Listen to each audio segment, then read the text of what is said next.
Hello, my name is Madeline, and this is my discourse analysis research on representations of interaction with Taiwan and China. Through this research, I analyzed official discourses from U.S. legislation and official statements of interaction with Taiwan and China from 1950 to 2022 because I wanted to understand how interaction has been represented differently between these two actors over time.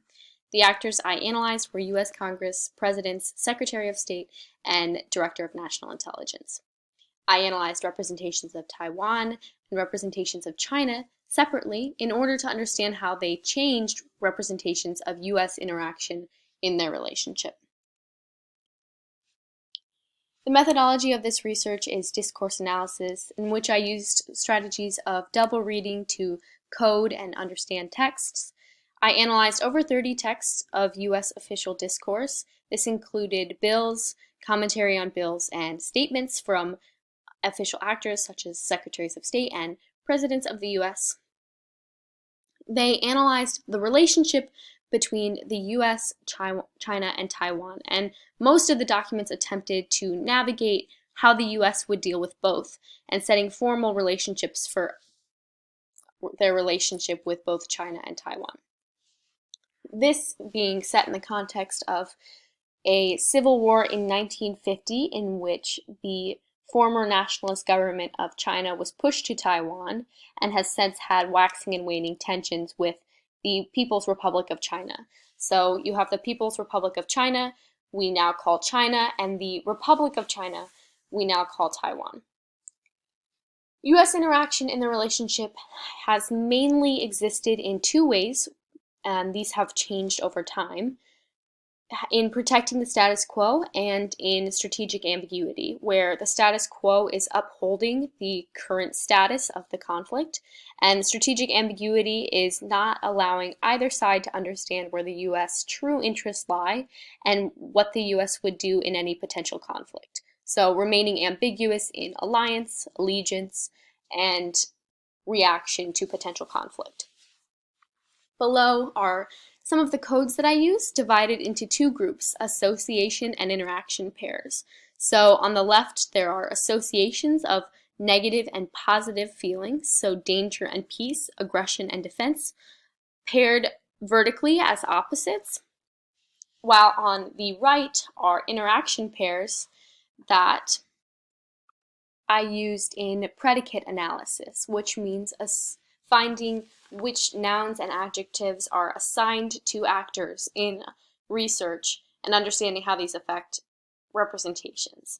So while some of these interaction pairs are type of interaction, others are specific adjectives that would describe China and Taiwan.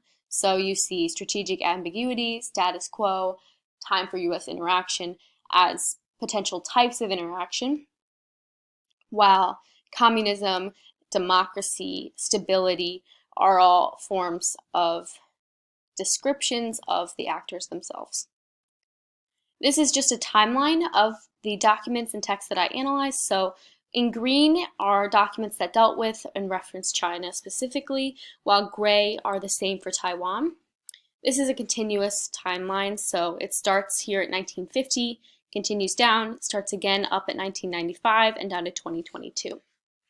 Now, they are divided on the left as my first case, 1950 to 1982, and my second case on the right, 1995 to 2022, where I split the timeline into two time periods. And then I also have the other pair of cases with China and with Taiwan. So I have two cases of time period and two cases of actor association.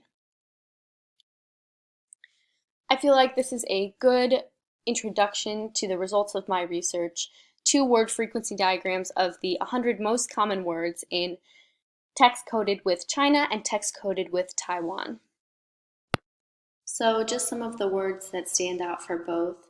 In China, you can see weapons, intelligence, international, economic, future, security, growth, cooperation, president, interests, American, communist, threat.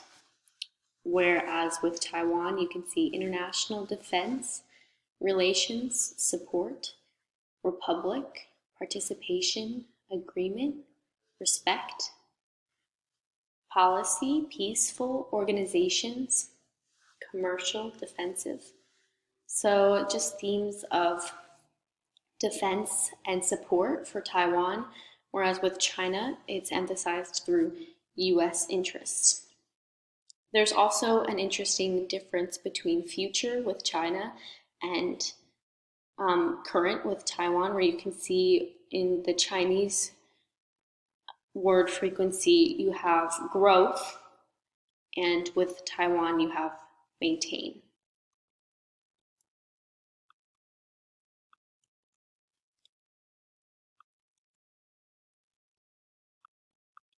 Here's the first major finding of my research, which was representations of China as communist and representations of Taiwan as democratic.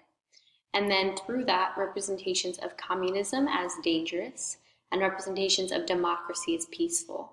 And through coding and overlapping of codes, this shows how empty signifiers of China and Taiwan become represented as communism and democracy, and how then these are represented as dangerous and peaceful, making China a dangerous dangerous communism, and Taiwan a peaceful democracy. My second major finding was between defense and aggression, where China was coded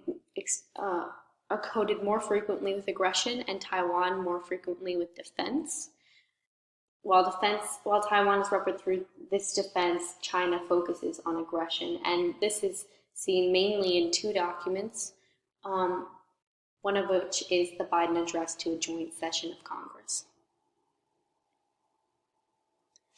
The third major finding of my research are links in aggression. So you can see here that China and Taiwan are represented through different types of connection with the US, and Taiwan is represented as having a cultural link, an economic link, while China is emphasized through a formal relationship. They both have around equal representations of an economic link, but through further analysis, you can see that Chinese economic links are represented with aggression, while Taiwanese economic links are not at all.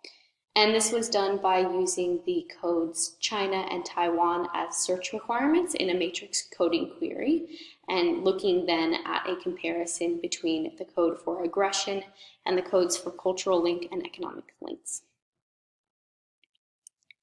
Another major finding of my research is cooperation. So there's cooperation in general, and then through this, two separate types, two subgroups between Taiwan and China and potential cooperation.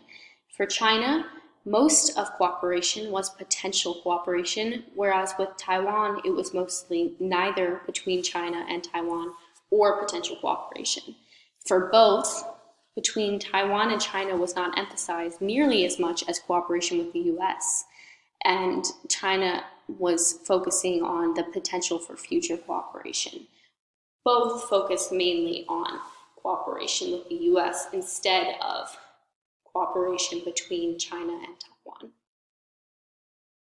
And this was seen through two documents as well, the US State Department and 35th anniversary of the GRA, as well as many others. These emphasized some of the findings of this.